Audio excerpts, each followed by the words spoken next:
Kivu Times. Kivu Times.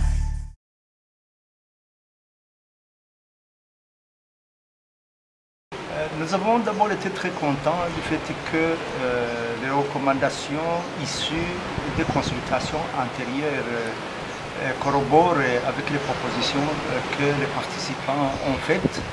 C'est notamment des travaux, un projet pilote d'appui à ce programme PDDRCS, et notamment par des activités en faveur des communautés, notamment des travaux RIMO, notamment la réhabilitation des infrastructures routières. Et il y a eu 2 axes routiers qui ont été validés sur lesquels on va travailler. C'est un projet pilote, c'est un projet pilote qui a une durée de 9 mois pour lequel on doit tout faire pour démarrer dans les premiers délais.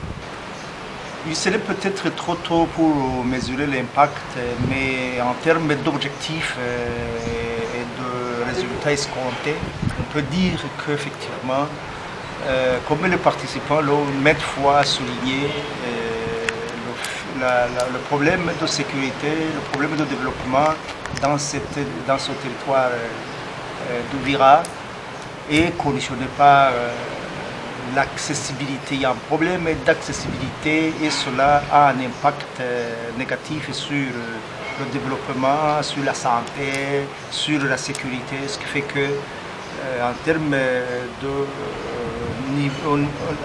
de besoins de stabilisation, la communication, les voies routières sont extrêmement importantes pour résoudre les problèmes de sécurité, les problèmes d'accessibilité, les problèmes de développement. Oui, le projet, effectivement, prend en compte les cibles, comme les cibles, les ex-combattants, les jeunes, les femmes, tout le monde est mobilisé autour des travaux d'intérêt commun.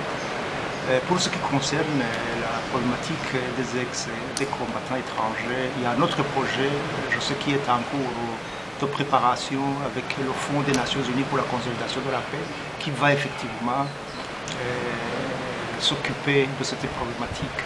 Il est peut-être trop tôt pour annoncer cela.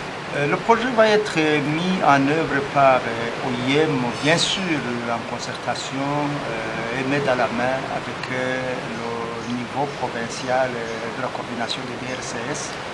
Et comme je l'ai bien indiqué, nous, les travaux qu'on fait, les Nations Unies viennent en appui aux structures nationales.